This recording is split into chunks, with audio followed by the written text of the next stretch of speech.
আমাদের চ্যানেলের প্রত্যেক দর্শক বন্ধুদের শ্রদ্ধা, সম্মান, শুভেচ্ছা, অভিনন্দন এবং ভালোবাসা। আজকের ভিডিওতে যে বিষয়টা নিয়ে আলোচনা করব সেটা হচ্ছে মন্দির রাজনীতির সিজন। জনপ্রিয় ধারাবাহিকের মতো মন্দির রাজনীতি 1, মন্দির রাজনীতি 2, মন্দির রাজনীতি 3 সব সিরিয়ালের মূল কথা কিন্তু একটা, মন্দির ভেঙে মসজিদ হয়েছে। অতএব এই হচ্ছে মন্দির রাজনীতি। এটাই আমাদের আজকে লাইভের বা বিশেষ প্রতিবেদনের বিষয়।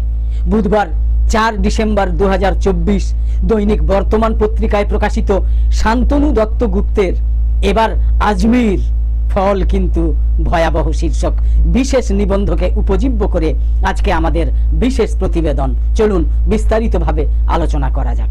শান্তনু দত্ত গুপ্ত লিখেছেন এবার আজমির ফল কিন্তু ভয়াবহ। শান্তনু দত্ত গুপ্ত লিখেছেন ওটিটি প্ল্যাটফর্মে ইদানিকালের সবচেয়ে জনপ্রিয় সিরিজ কি মির্জাপুর নাকি পঞ্চায়েত? এই সিজন ব্যাপারটা বেশ আকর্ষণীয়। 8-10টা এপিসোড, টান টান উত্তেজনা, দর্শকের অ্যাড্রেনালিন ক্ষরণের উপাদান ছুঁয়ে খিদেটাকে জিইয়ে রাখা। প্রডিউসার, ডাইরেক্টররা জানেন অপেক্ষা চলবে, অপেক্ষা চলতেই থাকবে পরের সিজনের জন্য। এটাই হবে ইউএসপি। কাটাপ্পানে বাহুবলী কো কিউ মারা জাতীয় সাসপেন্স ধরে রেখে দেবে দর্শক কুলকে। কোথা থেকে আসে এই সাসপেন্স? কিভাবে তৈরি হয় এই সব সিরিজ? আপনার আমার গল্পই তো বলে এরা। এই সমাজকে নিংড়ে বেরোনো ঘটনাগুলো ফুটে ওঠে স্ক্রিনে। কিন্তু একটু তলিয়ে ভাবুন তো, যেগুলো এখনো পর্যন্ত আমরা দেখেছি সত্যিই কি তাদের সেরার তালিকায় ফেলা যায়? যায় না।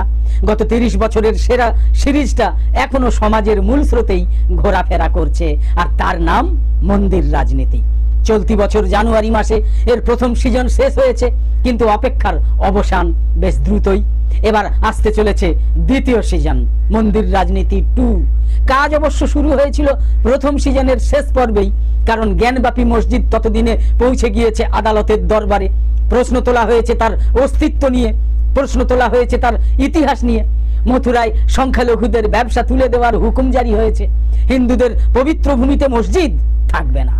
1992 সালে কট্টরপন্থী যে প্রচারের জন্ম লালকৃষ্ণ আদবানি, উমা ভারতীরা দিয়েছিলেন, তারই 16 কলা পূর্ণ হতে চলেছে। জ্ঞানব্যাপী মসজিদের ভবিষ্যৎ কি? সম্বলের উত্তাপ বাড়ছে কেন? এবার কি টার্গেট আজমের শরীফ? এই প্রশ্নগুলো কি সাধারণের মনে আসছে না? বুঝতে কি খুব অসুবিধা হচ্ছে যে নরেন্দ্র মোদী তৃতীয়বার ক্ষমতায় আসার পর থেকে একটু বেশি ভারী হয়ে উঠছে হাওয়াটা? রোজগার মেলা, জাতীয় সড়ক, নতুন বিমানবন্দর সবই পিছনের সারিতে। একটা শব্দেরই অনুরণন এখন নতুন ভারতে, ধর্ম ধর্ম ধর্ম। আচমকাই অতি সক্রিয় হয়ে উঠেছে রাষ্ট্রীয় স্বয়ংসেবক সংঘ। বিজেপির নিচু থেকে শীর্ষস্তর সর্বত্র পৌঁছে গিয়েছে তাদের নির্দেশ, হিন্দুত্বের বার্তা। তারা জানিয়ে দিয়েছে নরেন্দ্র মোদীর তৃতীয় ইনিংসে হিন্দুত্ব ছাড়া আর কোনো এজেন্ডা নেই, থাকতে পারে না। তাহলে অচিরেই ক্ষমতার অলিন্দ থেকে হারিয়ে যাবে গেরুয়া শিবির। এই নির্দেশ কেন? সমাজের নিচুতলায় কাজ করে আরএসএস, ক্যাডার ভিত্তিক সংগঠন তাদের। আমজনতার মন পড়েই তারা বুঝেছে যে উন্নয়ন প্রশ্নে আর ভোটারদের মগজ ধোলাই করা যাবে না। একটা টার্ম মানুষ আচ্ছে দিনের আশা করেছে, পরের 5 বছরে চূড়ান্ত অপেক্ষা, কিন্তু তৃতীয় ইনিংসে পৌঁছে আর আশা থাকবে না, অপেক্ষাও না। চলতি বছরের লোকসভা ভোটের ফল এই ইঙ্গিত পৌঁছে দিয়েছে সংঘের দরবারে। সমীকরণটা জলের মতো পরিষ্কার, স্রেফ ভাঁওতা দিয়ে আর নির্বাচন উতরানো যাবে না। তাই 2024-এ এসে ফের শক্তিশালী হয়ে উঠছে আঞ্চলিক দলগুলো। কংগ্রেস ঘুরে দাঁড়াচ্ছে বলে যে প্রচার শুরু হয়েছিল সেটাও অর্ধসত্য, কারণ মহাজোট ইন্ডিয়া গঠন না হলে এই আসনটুকু তাদের ভাগ্যেও জুটত না। মানুষ দেখে নিয়েছে একজনের উপর সম্পূর্ণ বিশ্বাস করলে ডুবতে হবে, তাই তাকেও কম্পিটিশনে রেখে দাও। জোটের ভয় থাকুক, সরকার পড়ে যাওয়ার আতঙ্ক, তাহলেই হয়তো সংস্কারের নামে আম আদমির পেটে লাথি পড়বে না। কিন্তু যদি ছাঁকনি নিয়ে বসা যায়, তাহলে ওই এক ব্যক্তির পক্ষে কিন্তু অদূর ভবিষ্যতেও ভোট ব্যাংক মজবুত করা কঠিন। এবারই যদি জোরদার বিকল্প হাতের নাগালে থাকতো, স্কোরবোর্ড অন্যরকম হলেও অবাক হওয়ার কিছু ছিল না। আরএসএস এটাও জানে জাতীয় স্তরে বিরোধীদের মধ্যে তেমন বিকল্প নেই। রাহুল গান্ধীকে পাবলিক এখনো প্রধানমন্ত্রী আসনের যোগ্য বলে মনে করে না। এই পরিস্থিতিতে হাওয়াটা সামলে নিতে হবে, আর সেই কারণেই চাই মেরুকরণ, এজেন্ডা, হিন্দুত্ব। অথচ গেরুয়া কট্টরপন্থী রাজনীতি নিজ গুণে বাড়তে পারবে না। তাহলে উপায় কি? অন্য ধর্মকে দুর্মুষ করে সেই জায়গা দখল করা। তারই নবতম সংযোজন আজমির শরীফ। এখন প্রশ্ন হলো, আজমিরই বা কেন? ভারতে বিদেশি মুসলিম শাসকদের হামলা আগেও হয়েছে, কিন্তু মোহাম্মদ ঘুরির অভিযানের সময়কাল ছিল তাদের সবার থেকে আলাদা। কারণ তরাইনের দ্বিতীয় যুদ্ধের পরই এই দেশে নজরে পড়ার মতো ইসলামের বিস্তার, সেটাও খাজা মঈনুদ্দিন চিশতির হাত ধরে। তিনি এসেছিলেন এদেশে, থেকেও গিয়েছিলেন। রাজস্থানের আনাসাগরের পাড়ে একটা গাছতলা ছিল তার প্রথম আস্তানা। তখন এদেশে রাজত্ব চলছে পৃথ্বীরাজ চৌহানের। কথিত আছে যে ঠিক যে জায়গায় খাজা মঈনুদ্দিন চিশতি বসেছিলেন সেটা ছিল রাজার সেনাবাহিনীর উটের বিশ্রামের ঠিকানা। অতগুলো উট নিয়ে ফেরার পর সেনারা দেখেছিল তাদের জন্য নির্দিষ্ট ওই গাছতলায় একজন পীর বসে আছেন। কোনো কথা শোনেনি তারা, খেদিয়ে দিয়েছিল খাজা মঈনুদ্দিন চিশতি এবং তার অনুগামীদের, এবং অত্যন্ত দুর্ব্যবহার করে খেদিয়ে দিয়েছিল। মঈনুদ্দিন চিশতি তখন সেনাকর্তাদের বলেছিলেন, আমি উঠে যাচ্ছি, কিন্তু এই যে উটগুলো বসলো এরাও আর উঠবে না। হেসে উড়িয়ে দিয়েছিল সেনারা। কিন্তু আশ্চর্যভাবে পরদিন সকালে শত চেষ্টা সত্ত্বেও একটা উটকেও তোলা যায়নি, তোলা গেল না। সব রকম পদ্ধতি প্রয়োগ করার পরও তারা ওই জায়গাতেই বসে রইল, উটগুলো ওই জায়গাতেই বসে রইল। খবর গেল রাজার কাছে, একজন সন্তের সঙ্গে এমন আচরণ করা হয়েছে শুনে তিনি অত্যন্ত বিরক্ত হলেন এবং সেনাদের বললেন, এখনই ওর কাছে গিয়ে ক্ষমা চাও। শোনা যায় খাজা মঈনুদ্দিন চিশতির কাছে ক্ষমা চাওয়ার পরই উটগুলো উঠে গিয়েছিল। আর ঠিক যে জায়গায় এসে প্রথম তিনি বসেছিলেন সেখানেই হয়েছে পরবর্তীকালে আজমির শরীফ দরগা। সবচেয়ে বড় কথা, এই দরগা কিন্তু শুধু ইসলাম ধর্মাবলম্বীদের জন্য নয়, প্রত্যেক ধর্মের মানুষের জন্য এখানে অবারিত দ্বার। বহু হিন্দু আছেন বড় কোনো কাজে নামার আগে আজমির দরগায় চাদর চড়িয়ে আসেন। প্রধানমন্ত্রী নরেন্দ্র মোদীও আজমির দরগায় চাদর চড়িয়েছেন গত লোকসভা ভোটের আগেই, উরুস উৎসবের সময়। তাহলে হঠাৎ তাঁর দলই কেন এই আজমিরের উৎস নিয়ে তড়পানি শুরু করলো? কারণ ভোট হয়ে গিয়েছে, এখন 5 বছর নিশ্চিন্ত। এর মাঝে যদি মেরুকরণের বাজার গুছিয়ে নেওয়া যায়, ক্ষতি কি? আর সাম্প্রদায়িকতার যুদ্ধে আজমির শরীফের থেকে বড় অস্ত্র ভূভারতে আর নেই। তাই রাজস্থান হিন্দু সেনার পক্ষ থেকে আদালতে পিটিশন ফাইল হলো, আজমির শরীফের জায়গায় নাকি আগে মহাদেবের মন্দির ছিল, তাই এর একটা বিহিত চাই। কেমন হবে সেই বিহিত? আদালত কি ওখানেও সার্ভের রায় দেবে? এসআই পরীক্ষা করে দেখবে আজমির শরীফ সত্যিই শিব মন্দিরের উপর তৈরি হয়েছিল কিনা।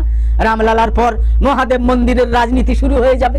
বিজেপি তথা সংঘ পরিবার কিন্তু ভুলে যাচ্ছে আজমির শরীফ কিন্তু বাবরি মসজিদ নয়, বাবরি সৌধ নয়। 1992 সালে ভারতবর্ষ মন্দির রাজনীতি নিয়ে সংঘর্ষের ট্রেলার দেখেছিল।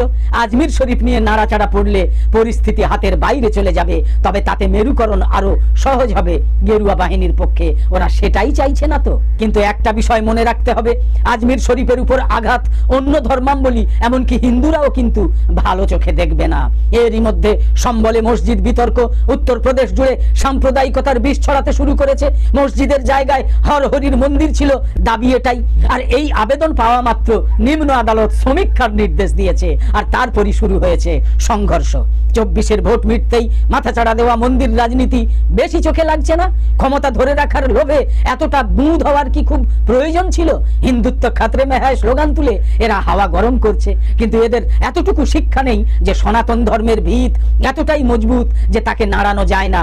তার বিস্তৃতি অপার।